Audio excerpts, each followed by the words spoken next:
الحمد لله. قال المصنف رحمه الله تعالى: ومرسل منه الصحابي سقط وقل غريب ما روى راو فقط. L'imam al-Bayquni rahimahullah ta'ala nous parle ici de deux catégories de hadiths distinctes, que sont al-mursal et al-gharib. Commençons par al-mursal. D'après les termes de l'auteur, rahimahullah ta'ala, c'est lorsque le compagnon est retiré de la chaîne de transmission. Donc c'est lorsque le tabi'i va dire « Qala Rasulullah » et il ne dit pas celui qui est au-dessus de lui. Ici, certains savants ont émis des réserves ou précisent que ce n'est pas forcément un sahabi. D'ailleurs, si nous étions sûrs que c'était un sahabi, nous aurions pu juger avec certitude que le hadith est sahih, parce que tous les compagnons sont authentiques. Mais le problème, c'est qu'il y a une probabilité que celui qui est au-dessus du tabi'in soit également un tabi'in. Et donc la précision aurait été de dire que le mursal est celui dont est omis de citation après le tabi'i. Car il est possible que ce ne soit pas qu'un sahabi, comme je viens de le citer. Al-mursal, d'un point de vue de la langue arabe, c'est ce qui est lancé, jeté, envoyé.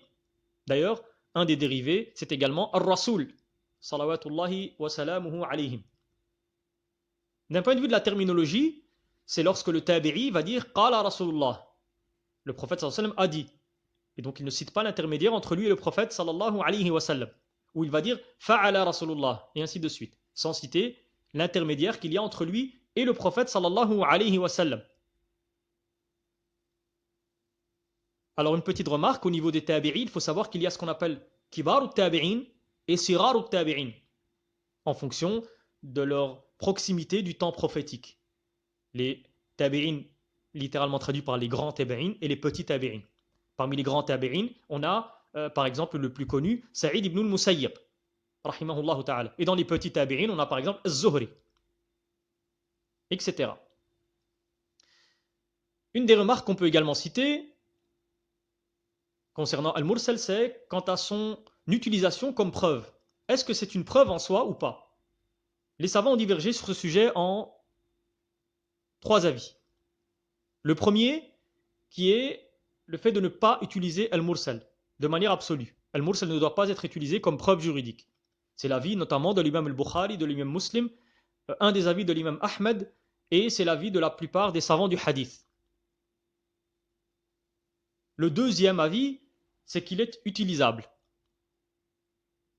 À certaines conditions, mais donc utilisable. C'est l'avis de l'imam Malik, de l'imam Abu Hanifa, un des avis de l'école Hanbalite, c'est l'avis également de Sufyan al-Thawri.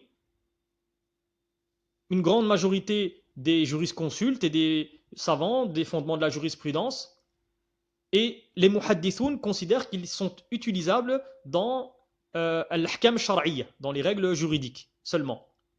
C'est pour cela que l'on trouve des fois des hadiths dans les livres de savants du hadith, qui sont des livres dans Adillatul Ahkam par exemple, et pourtant ce sont des hadiths da'if. Mais ils les utilisent, à condition, mais ils les utilisent notamment.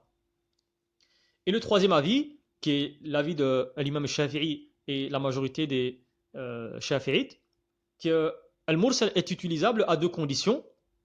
Premièrement, le Mursal doit être, le transmetteur doit être un Kibar Tabi'in, comme Sa'id ibn al-Musayyib que nous avons cité. Et deuxièmement, il doit y avoir un élément extérieur qui vient renforcer cette information. Soit le fait qu'il y ait un hadith sahih qui dit la même chose, soit le fait qu'il y ait des fatwas de compagnons qui vont dans ce sens, et ainsi de suite. Donc des éléments extérieurs qui viennent renforcer cette parole ou cette information mursala. Un exemple de al-hadith al-mursal, pour avoir toujours une application concrète. عن سعيد بن المسيب أن رسول الله صلى الله عليه وسلم نهى عن بيع الحيوان باللحم. Selon Sa'id ibn al-Musayyib, qui a dit du prophète sallallahu alayhi wa sallam, il ne cite donc pas l'intermédiaire entre lui et le prophète sallallahu alayhi wa sallam, que le prophète sallallahu alayhi wa sallam a interdit de vendre l'animal contre de la viande. Wallahu ta'ala a'lam.